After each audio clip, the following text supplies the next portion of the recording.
So thanks for coming along tonight. Now allow me to introduce Stephen Darwin, who again is the NTEU's ACT Division Secretary. And he's in fact the first full-time holder of the position here in the ACT as Division Secretary.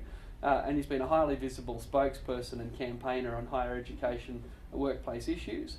He's got extensive experience in post-secondary education. He's lectured at ANU, was the Director of the Education Development Centre at CIT, and has held education design roles at the Uni of Canberra and at Deakin University. And his research in the past has focused on areas of innovative pedagogical models and educational evaluation. And I did hear someone suggest that perhaps we should be sitting in a circle here tonight, given Stephen's previous pedagogical research. So Stephen's going to talk for half an hour or so, and then we'll have plenty of time for questions at the end. So please join me in thanking and welcoming Stephen Darwin.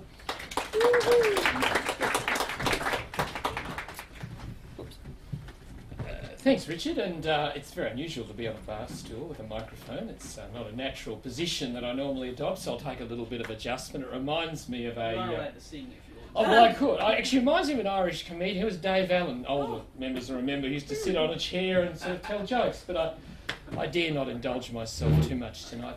Thanks for the invitation from the Australia Institute. I've been a probably all too quiet admirer of the Australia Institute's work, who have caused all sorts of political disruptions, which are of great use to the trade union movement, let alone everyone else.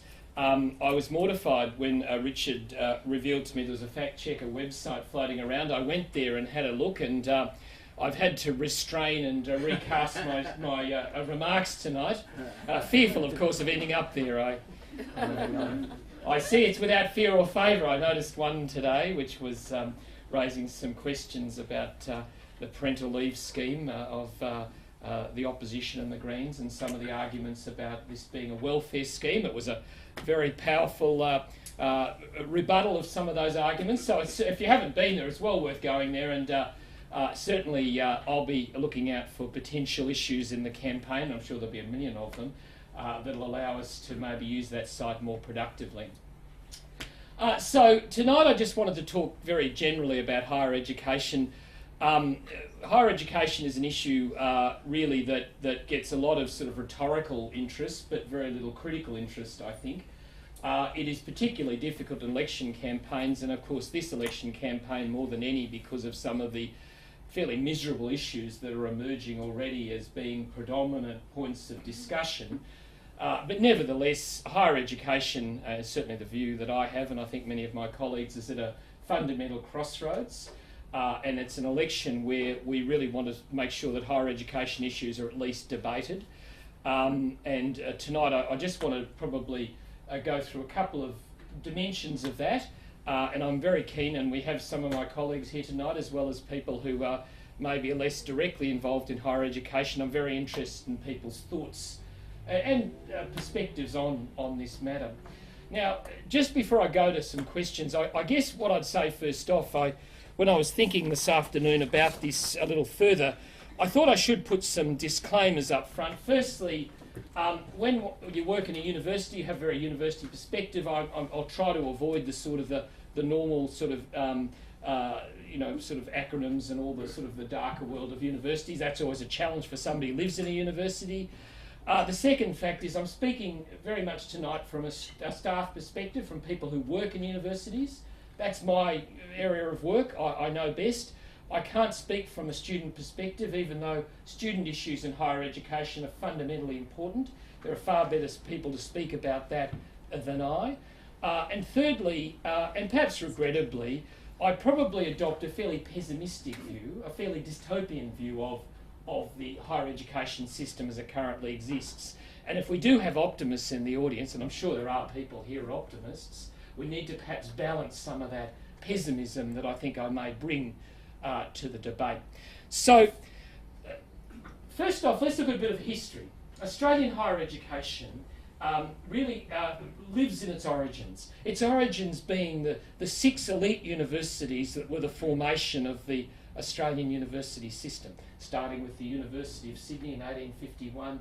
6 similar universities were formed very much in the English elite model of education, the classics, the notion of the the elite, the upper class, being able to replicate itself through a university education.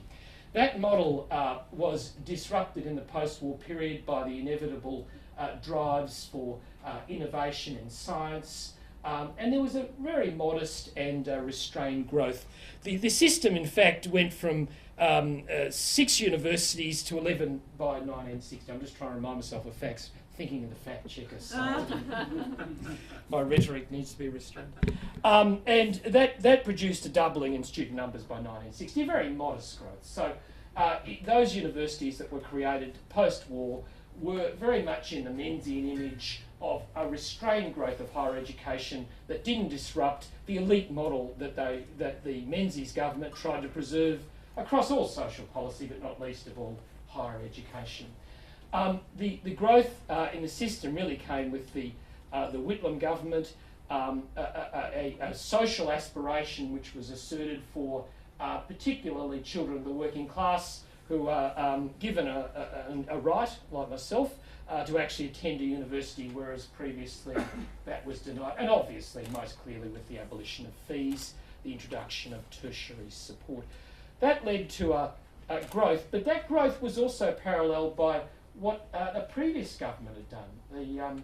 The previous period had introduced, under a Liberal government, Holt Gordon, who was then the Education Minister, a system called Colleges of Advanced Education, and people have been around a while will remember those. In fact, we had one here in Canberra, of course, that were created in the late 1960s and early 70s, and were an attempt to actually deal with the problem of broadening access to higher education, but not wanting to disrupt the elite model in which higher education had been founded.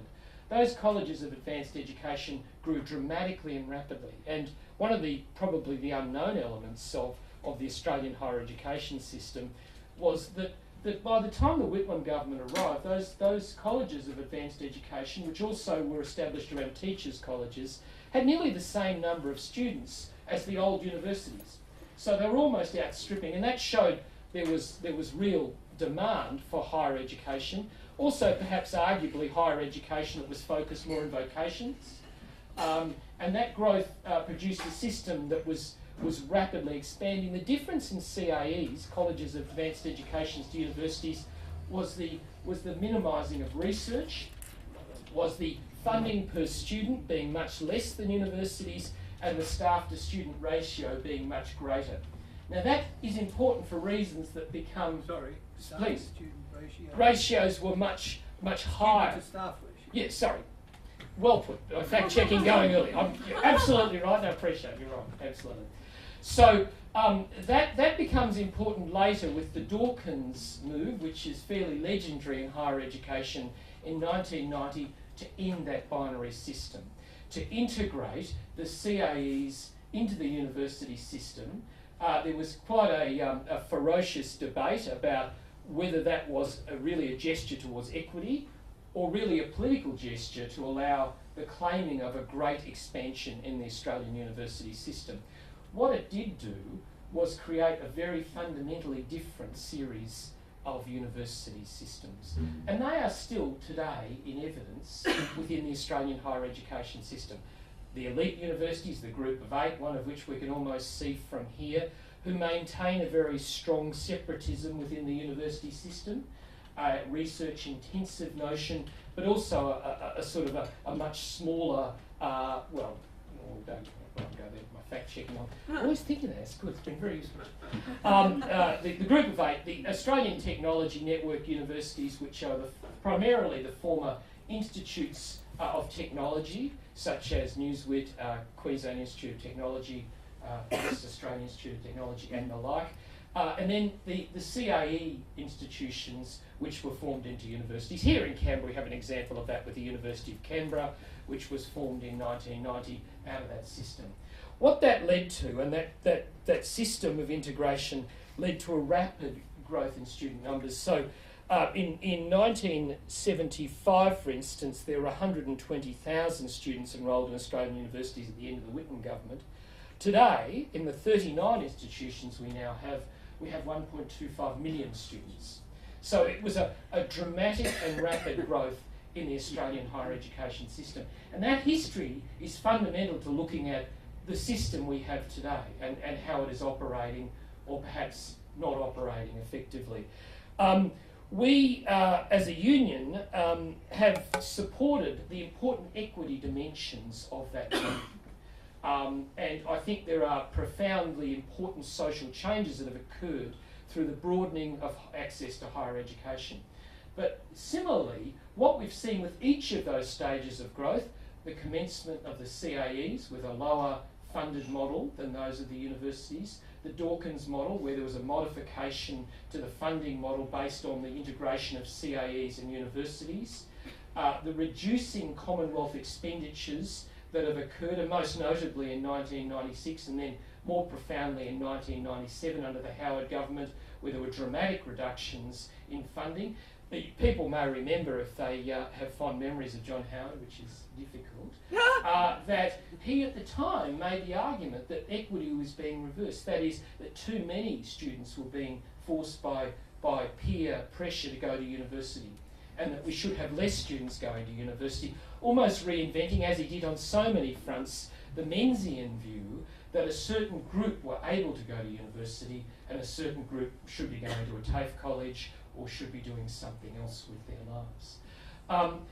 In tandem with that in Australian higher education in 97, 98, we saw the introduction of what we, the acronym, and I forget exactly what it stands for because it's so long, but HEWAS, which was a pre-work choices model of employment within universities, where unions were physically removed from negotiations, from committees, from formations, and there was a real change in how universities were then expected to operate.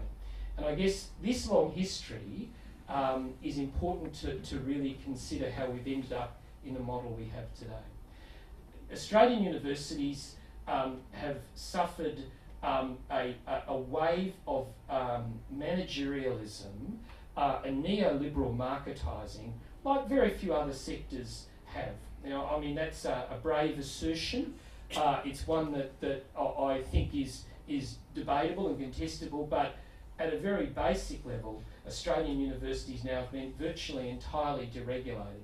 We have a system now where places are uncapped, where universities maintain levels of autonomy outside the sort of the regulatory frame where they can operate in ways in which they choose to. And I think that's had a whole series of consequences for how we now see higher education. People will know in Canberra that we've had some spectacular examples of taking on these issues in recent times. The ANU School of Music was a major battle which brought to the fore exactly these neoliberal market pressures that universities are under. In casting the need to reform the ANU School of Music, the Vice-Chancellor clearly stated that as a business manager, that cost centre was no longer sustaining a profitability level that was required by the university.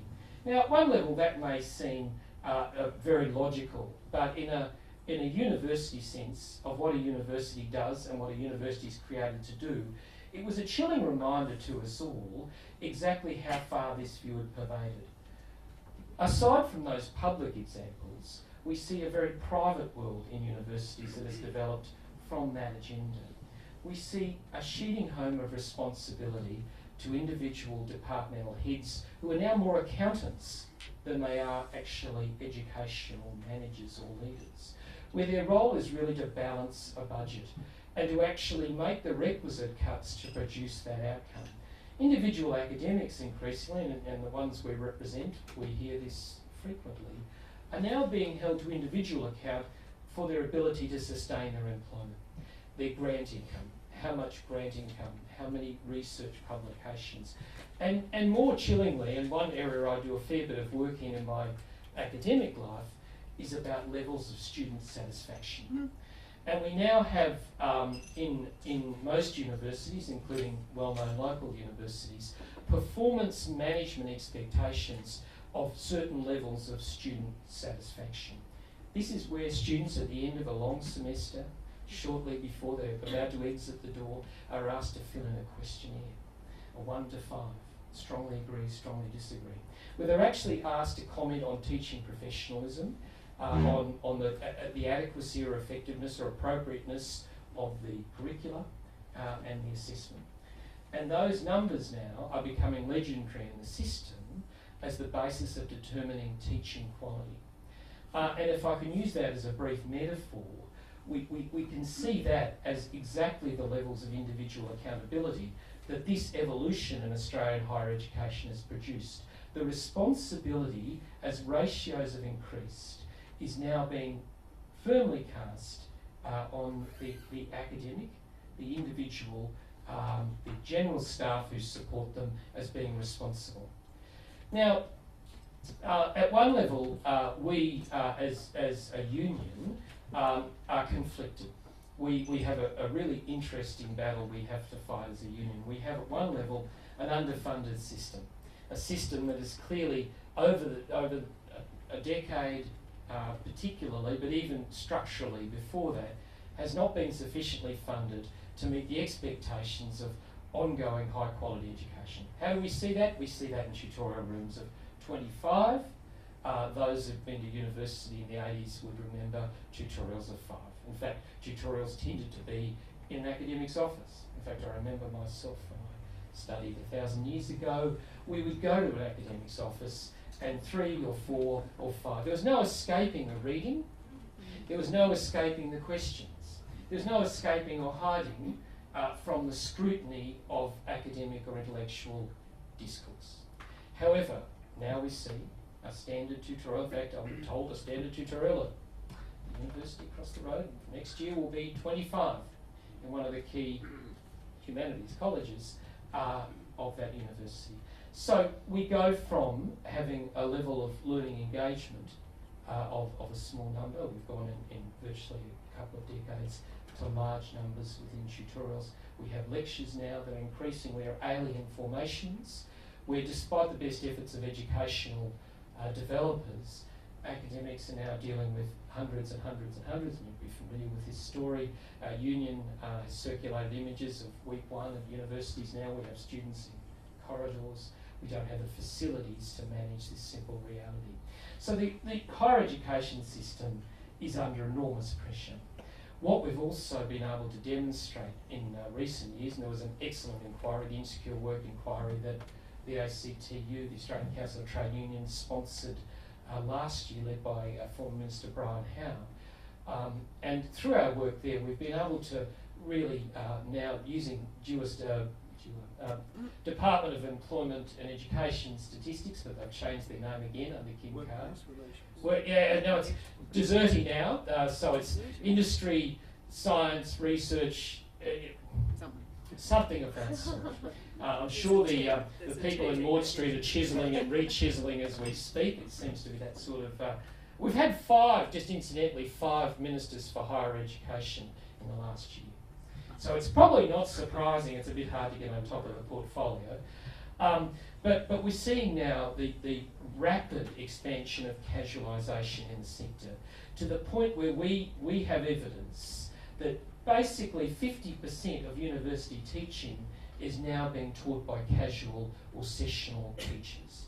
Now, if we think about that reality, we have a completely insecure workforce who are really coming in just to teach because they're not given any resource to research or to prepare, or need perhaps even to properly assess.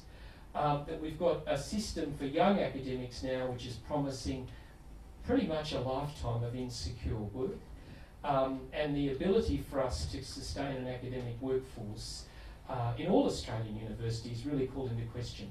Much of my union's work is dealing with precisely this question of talented young academics and some very talented older academics who've come to academia later who are simply excluded from the system. We have some universities also who are expecting ever greater levels of performance and then using that as an excuse to then purge academic workforces. The School of Music saw a purge in this academic workforce. The purge of that academic workforce was based on teachers of music not producing sufficient research publications in rated journals in humanities to justify their position. And in recruiting a new workforce, as they essentially have in the School of Music, the criteria was not that these teachers were able to teach music. It was about whether they had published in journals that were sufficiently high ranked to allow the university to contribute that to the league tables that are so attractive to it in maintaining its status as a leading institution. We've seen other moves at universities like the ANU and UC to purge younger academics and bring in elite academics who have a publication record that will elevate higher at a league table. We have vice-chancellors bragging about going from the top 250 in the world to 200, as if that is a measure of the university's quality, despite the fact those indicators are really very fragile and based on such facile things as whether you're published in a journal that's ranked by peers as a B-level journal or an A-level journal. And this is the sort of dystopia that I believe universities are now creating internally as a consequence of unfettered market drives within universities. We have vice-chancellors who now see themselves as presidents. We see administrators who see themselves as now setting what universities do. I'm constantly confronted in my job as a union secretary by administrative managers explaining to me about academic performance and what is an academic outcome. So we've got that whole system which is now being created. So where are we in all of that? We have a government that has essentially said the universities now run the system. So we don't have public policy interests in higher education. The uncapping of higher education places has said to universities, you can now recruit as many students as you want in whatever disciplines they are, regardless of the labour market, regardless of university capability and skills. So we're seeing a number of Australian universities now abandoning key disciplines in humanities. I suspect the move on music at ANU was partly related to that as well. We've just seen the tragic abandonment of languages at the University of Canberra, very much on that logic of how many students we can get into something and how many we can't. Not so much, and if I can just use languages for a moment as an example, in a century that has been cast as an Asian century in the Henry Review, where we've got universities recruiting high numbers of international students, where that university is claiming that those students will be capable of global interaction. In fact, it's in their mission statement, that their graduates will be able to operate in a global plane. That university has made a decision on a really narrow and pretty fragile economic grounds to abandon languages altogether. Thinking as if that is an acceptable response to being able to free resources up to enrol more students in business course. And this is the sort of contorted judgments that I think we'll see more of in Australian universities as a result of this system. Now, the new Minister, Kim Carr, who was swept into office in the excitement of Kevin Rudd's return, has already shown himself as entirely incapable of grappling with this matter. He's had 3 positions already, and really in the end, the clear message he gave to Universities Australia, who is the peak body of all Australian universities and meeting with them, is that they don't want to know. The government really wants the university to work out how to save the money that the Commonwealth has already taken out of universities. They want to have no public policy control over Australian universities. Now, this is a historic abandonment, one that started with the Howard government. There's no doubt about it. I mean, the Howard government made it very clear that universities were not a priority. We've seen the Labor government show scant interest, and of course there is a chilling prospect that follows. When we look to the future of higher education under alternative government, we see the dual wisdom of Christopher Pyne and Senator Brett Mason, who are 2 of the coalition's brightest thinkers. I think we can all agree on that. And they have... The fact-checking. The fact-checking! Yeah, I might put that in a more reluctant tone. Who are 2 people who own the coalition. their vision is further deregulation. Now, the next stage of the coalition's vision of higher education is to deregulate fees. Is actually the one remaining thing which is preserving some form of equity within the system. Now, Australian students are paying $21 million a day for HECS. They're accumulating debt of $21 million a day. That's increasing. Australian students now they owe $45 billion in fee income. This system, though architects had a very positive vision of it being a way of ensuring that students were able to engage in higher education and that could be funded where governments wish to cut taxation and withdraw, remembering Australia now is 24 out of 26 of the OECD countries in terms of public funding of higher education. Though that was the plan, this provides a perfect vehicle for the rapid expansion under a coalition government of full fee paying. Now, the elite universities, the group of 8 universities, are lobbying hard, both government, but I believe even more strongly opposition. They may be rethinking that strategy at the moment, I don't know, to actually allow that to occur. And then we'll see a complete fragmentation, almost a reinvention of the Menzian vision of higher education, where Australia's elite universities will be able to start ramping up reputationally their fees and their costs. So we'll end up with a system which is more fragmented.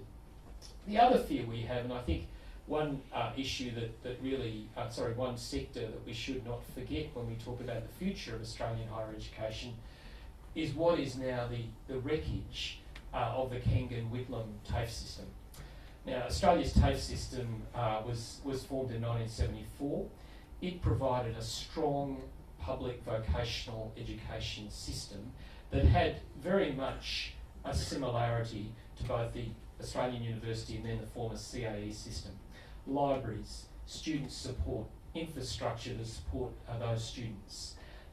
The marketising of that system, the opening of it up to private providers, has led that system having 82% of vocational students down to 48. We're seeing a collapse in key courses and a rapid growth. You know, Victoria now has the highest rate of personal trainers in the world as a result of the brilliant move by the Victorian government to uncap vocational education places in Victoria. So we are struggling to train trades students, but we're able to have as many personal trainers because it doesn't cost much to train a personal trainer. It costs quite a bit to train a mechanic or a plumber or a hairdresser. And this is the absurdity of a system that I think we're beginning to see the foundations of developing. Now, higher education is ripe for this sort of treatment. You would have all seen the fascinations with the move to online technologies, most recently captured by this new and awful acronym MOOC. MOOC, the Massive Open Course... Massive Online Course. Where, stars of the world can be captured, including our own Nobel Prize winner here, and of course various academic celebrities.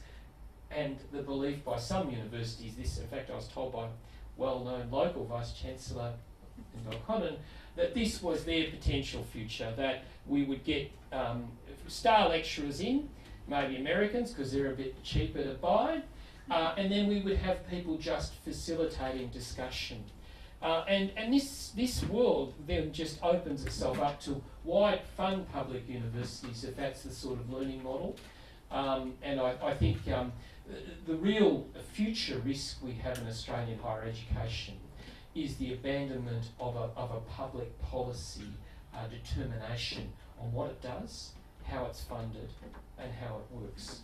And I think the little microcosm that we have in the ACT, the system, which is only 2 significant universities and 2 campuses of other universities here in Canberra, gives us a fairly chilling insight into the effects that this sort of model of thinking about higher education is having, the very human effect that's having both on university staff and university students, but also potentially the sort of changes we're likely to see.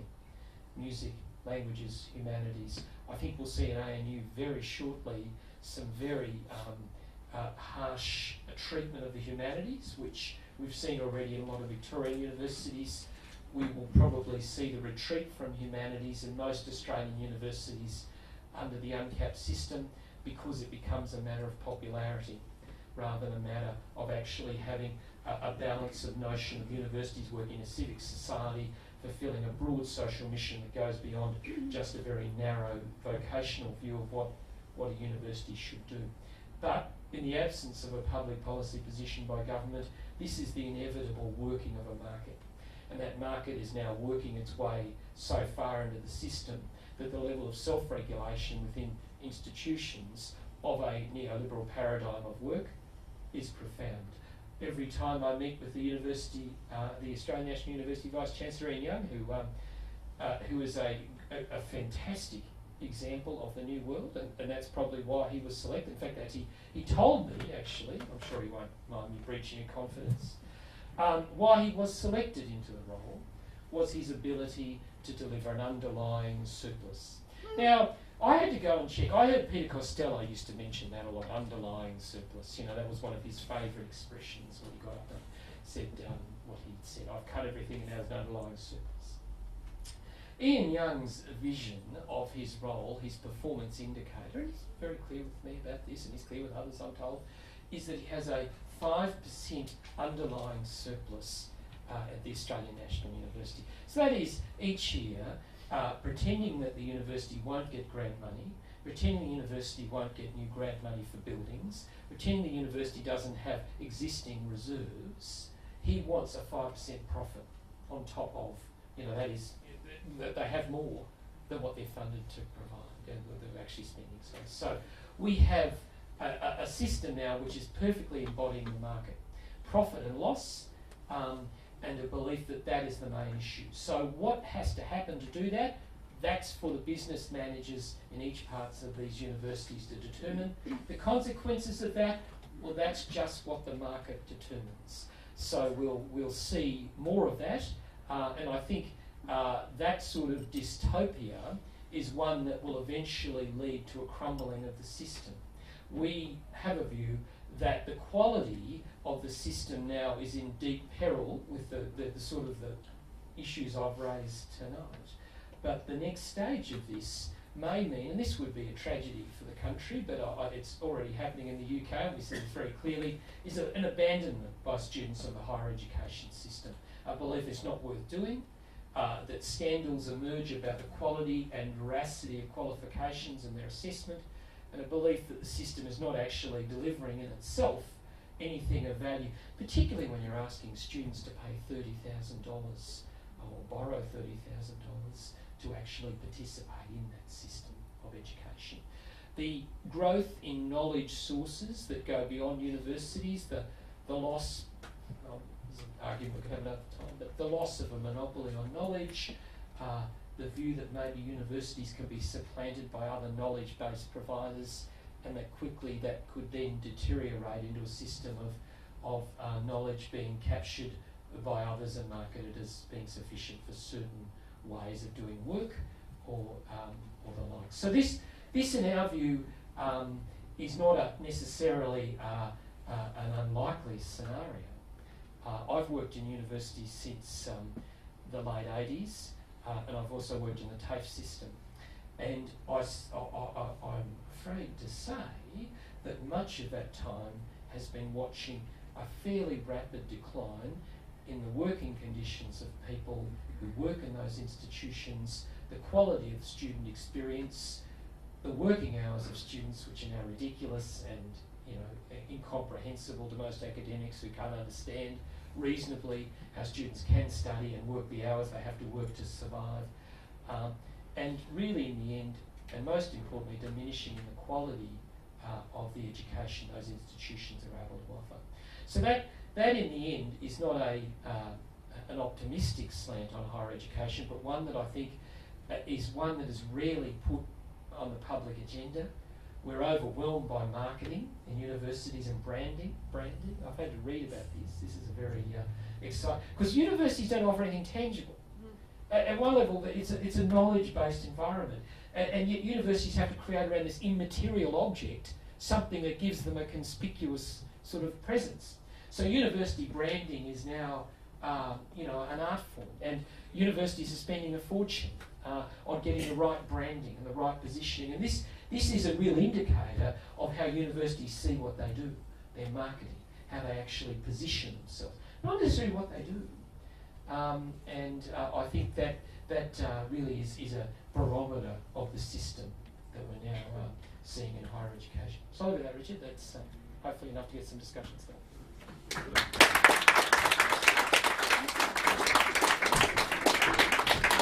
Thanks, Stephen. I'll make a quick comment and chuck a first question at you. But bit of context: I'm an escapee from academia. I know. I worked at Newcastle Uni from '95 to 2000, and I'll never forget my first faculty board meeting. So '95, the uni had just moved from the staff elected the dean of the faculty to the vice chancellor appointed the dean, and so I was there at this rather controversial point in university politics. And at my first faculty board meeting, the new vice chancellor appointed dean sort of stood up, and someone put up their hand and moved a motion of no confidence in the new dean. Ah, the grand days. So we voted on the motion of no confidence, and I and 95% of other people supported the motion of no confidence, and the new dean noted that and moved on to the second item on the agenda.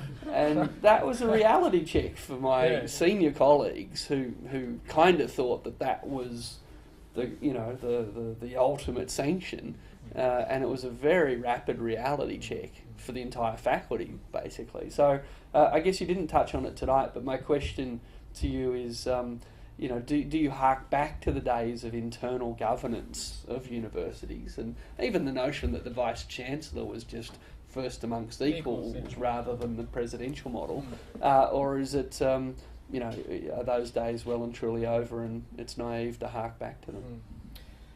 Yeah, it seems quaintly incongruous to be talking about what you just talked about, yet it wasn't that long ago. And I'm not even an old man. I know, I wasn't making that assertion, of course. Many of my colleagues at the university here at ANU, where I worked at ANU similarly, really recall those similar sort of sentiments.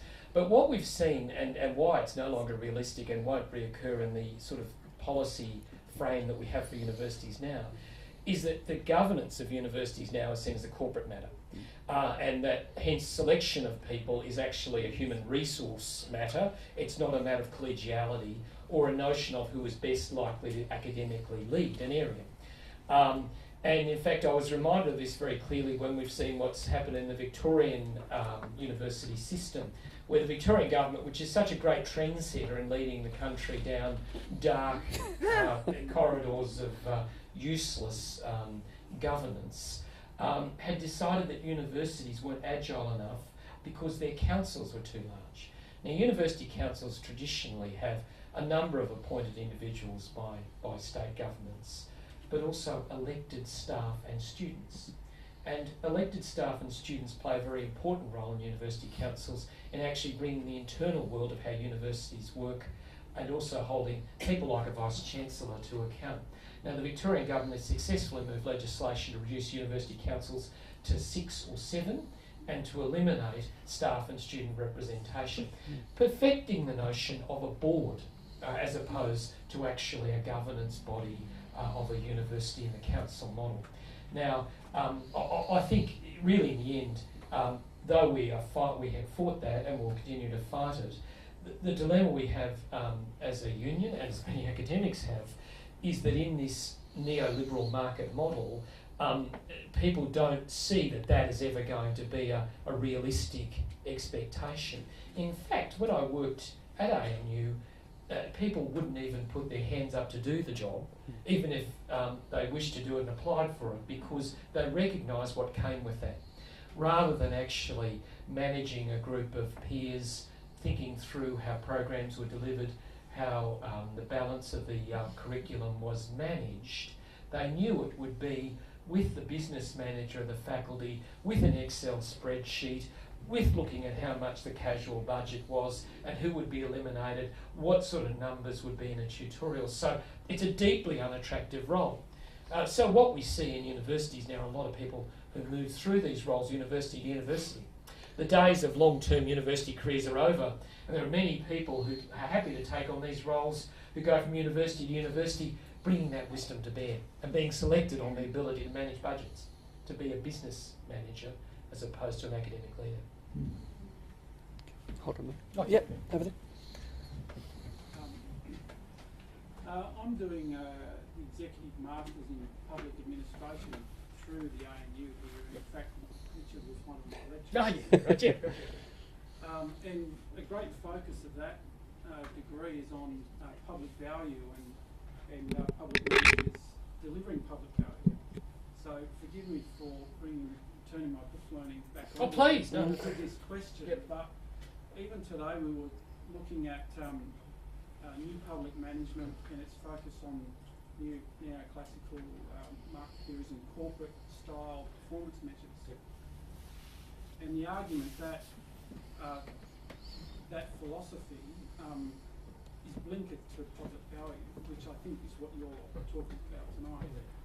So can you articulate for me what the public value is of universities and whether you think it's delivering on that, and if not, how would you recapture the performance measures to incorporate that concept? Yeah, look, I think that's an important question. With new public management, the emphasis very much lies on individual accountability, and what we see in a measure of university performance increasingly is about how individuals are performing as researchers and what is, their impact and their regard. In terms of teaching, it's student as consumer, the notion that students will make a judgment about what is an appropriate quality of teaching and learning that an academic is able to achieve.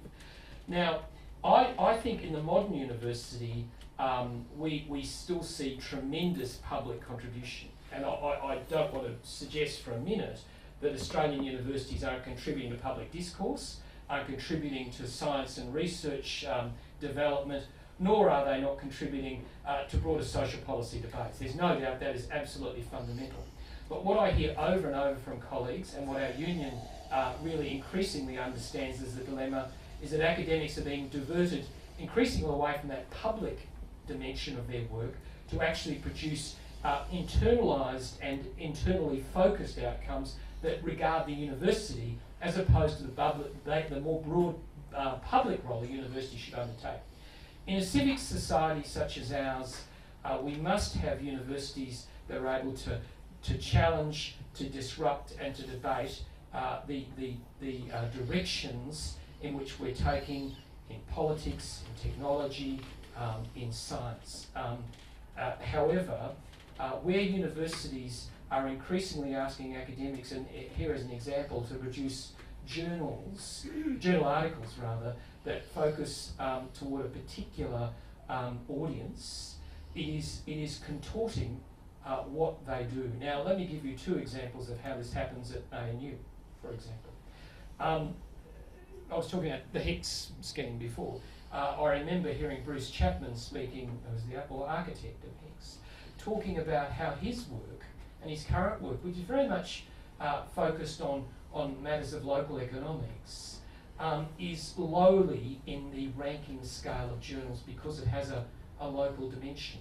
Therefore, he has to produce, theoretically, journal articles which focus on quite a different dimension of his work. Our demographers at ANU are lowly rated because they work in demographic specificity. They work in specific matters of demographic interest which don't rate highly in journal ranking scales. So again, they have to contort their work. These are examples of how the public value of universities and the work of academics within them are being diminished.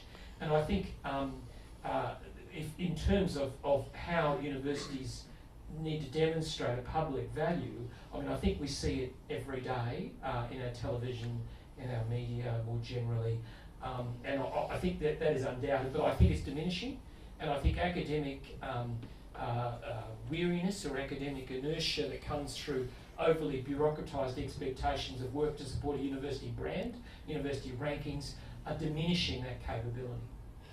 So can I just add quickly to that?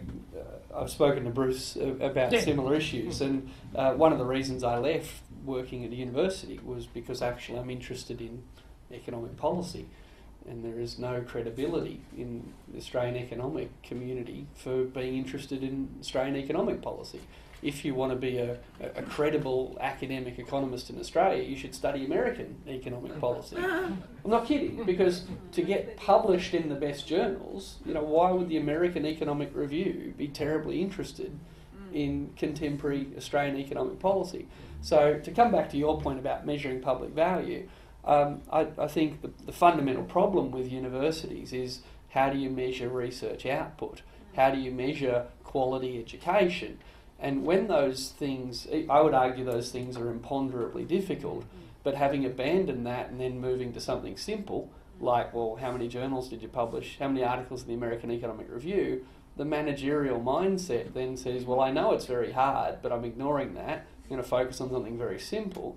You now find the ridiculous situation that Australian taxpayers are funding Australian universities to go to America and recruit American economists to move to Australia to publish in American economic journals on American public policy questions.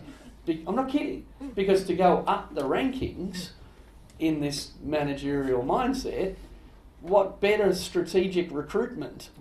If the American economic journals are perceived to be the best, why wouldn't a clever manager sack a couple of Australians interested in Australia, go to America and induce an American to literally move to Australia to do worse research on America from Australia? So, look, I think universities, and perhaps I disagree with Stephen here, but I think unis should be able to make a case for why the taxpayer benefits from a substantial investment. I just think the bizarre sort of situation we have ourselves in is that the way that we make this justification is through very managerialist instruments, like, are you publishing in the best journals, even if the best journals are irrelevant to why the Australian taxpayer might be interested in demography or economics or public health or all sorts of things. I mean, if you're interested in tackling Indigenous disadvantage, I as a taxpayer would really like you in universities to go and get to the bottom of that. But if the world, if the best public health journals in the world aren't terribly interested in that, as a taxpayer I don't care. As a university administrator, I'm obsessed. Sorry, there's a question over. Oh, hey, Dave. Just 2 points. So I take your point that I think the lecturers should be thinking and teaching. Okay, and the fact that lecturers have to go and make money, and work for universities and work for the government is really irritating, because they should be thinking and teaching. 2, I take issue with Bruce getting pissed off. He did bring in HECS. He did. I want to think about the students. Yeah. They're the ones that are bearing the burden of HECS. Okay, Bruce is not getting footnotes, he's not getting recognition, but keep your focus on the kids and the students who've had to bear HECS. I should make it immediately clear. I completely agree.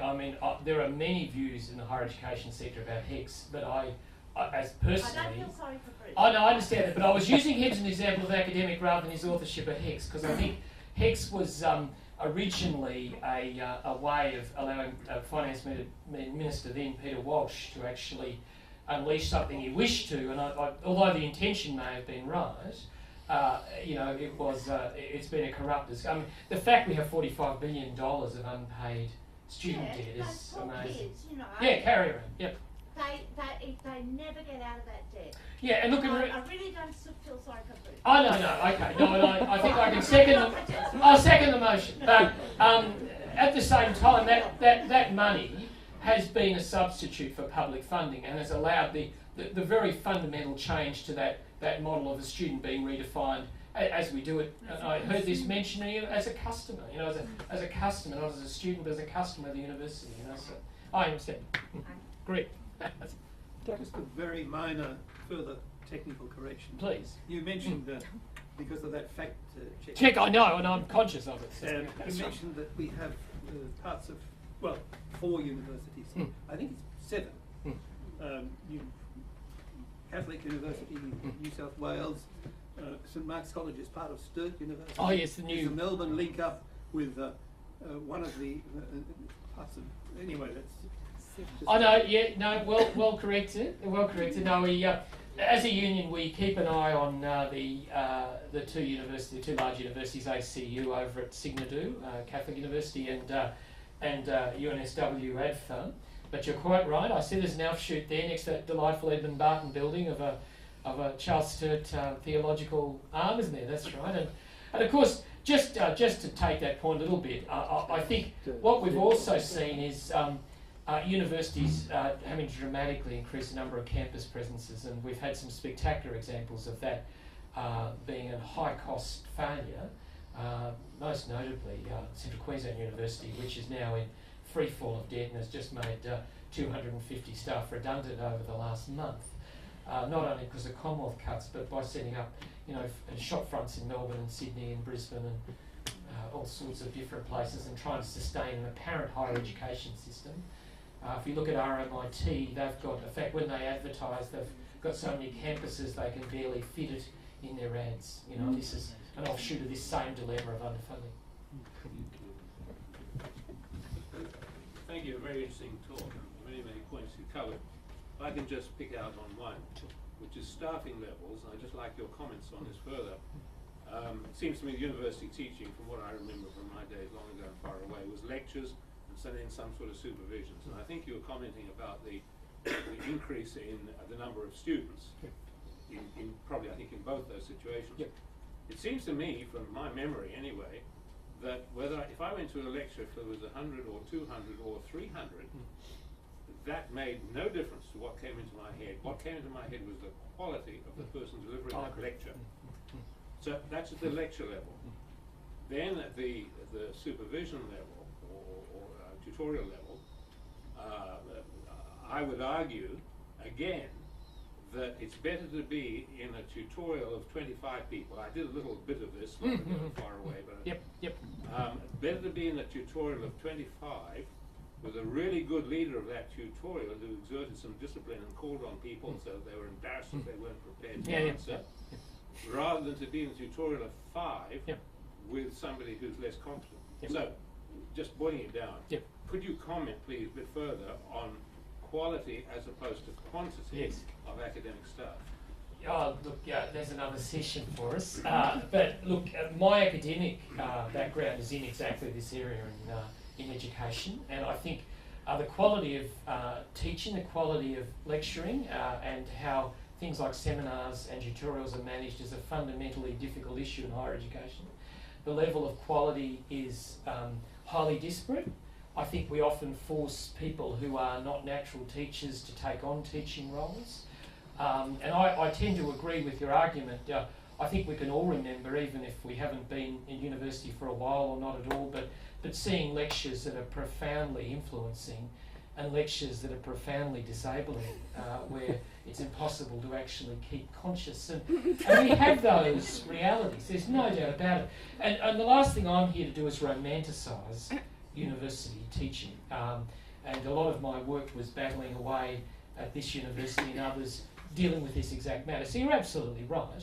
Having said that, where we are poorly resourcing academics to actually engage in scholarly thinking about how they teach, where we're not allowing the space and opportunities for them to undertake professional education, which is, now only 8% of Australian academics have had formal teacher education, so it's a tiny number, then these problems will persist. It's become more acutely difficult for universities where students are offering opinion on teaching quality, and that's become more a tangible indicator.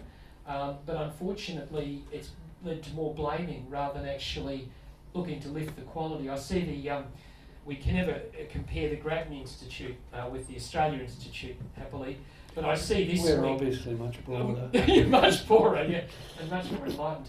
But I see this week they're on this bandwagon about teaching quality But their angle, which I'm sure the Coalition wouldn't have missed, is that this is why we have to increase student fees, because if there's a greater market pressure, academic teaching quality will improve. And this is it's true. If you read Andrew Norton, he's a great thinker on higher education, if you want to know where the Coalition are headed. And this is the nonsense of that matter, that most Australian universities are abandoning their academic development units, and ANU themselves have just done that, to mirror that same sort of pattern of not actually supporting higher quality in academic teaching, but hoping for the best. So you're quite right. Can I just, again, a historical example? When I did my undergraduate economics degree, I had 4 hours a week of lectures, in very large lectures, there were 700 people in the lectures, and the size didn't matter, there were better and worse lecturers, but I had 4 hours of lectures, 2 hours a week of quantitative workshop and an hour of small group tutorial, so 7 hours face-to-face for first year economics. Most unis now are probably down to 3, with one of those kind of being optional. Now, we can tell ourselves that quality's been maintained, but maybe the problem is we're not training our economists well enough these days. I was obviously well trained. Obviously. I'd just like to make a comment about Andrew Norton. I'll try to be polite. For me, and just to tell you who I am, I work with Stephen in the union, and I am also an employee of the University of the ANU. So for me, universities, the function of universities is to create disciplinary experts. Those disciplinary experts, at some point in their studies, make a decision. They either decide to stay within the academy, within the walls of the academy, where they become custodians and guardians of the discipline and creators of new knowledge for the discipline and add to the canon, or they take their disciplinary knowledge and leave the academy and apply that disciplinary knowledge to problems of industry and society, industry and government, to solve the problems of society and perhaps even humanity. For me, that's the function of a university.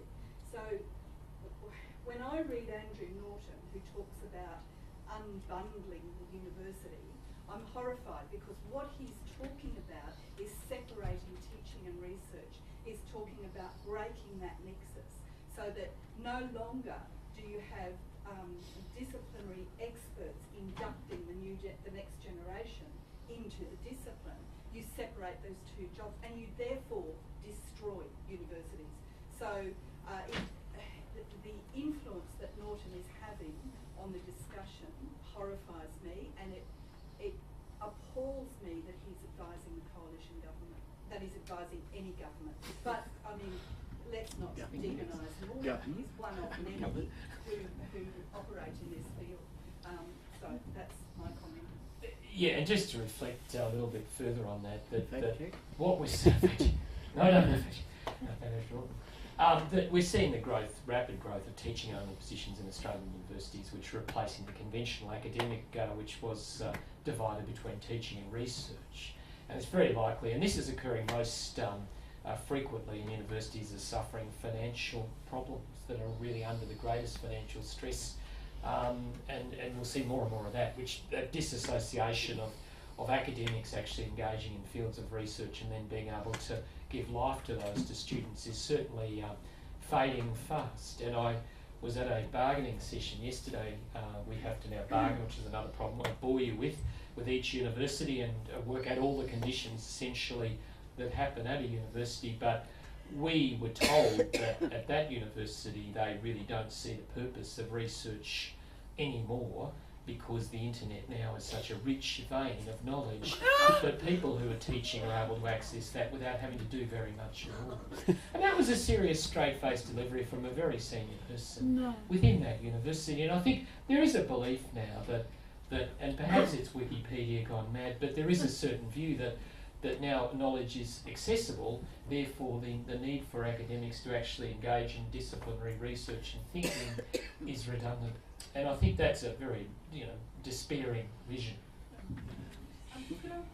Yeah, just quickly, I'm going to wrap up in a second. Yeah, I'd just like to make one more comment. This notion of student as customer. Students certainly make a contribution to the cost of their education, and it's an onerous cost. I don't want to take away from that, and the fact that students carry the burden of that debt for many years is appalling and dreadful.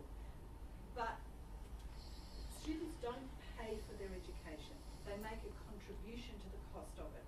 We pay for Australian universities, and we pay for the education of the students in Australian universities. We carry the greater burden, and that gets lost in the conversation about students as customers. We are the taxpayers. We pay for it. And we should be paying more of it. We should be paying for it. That's right. Yes.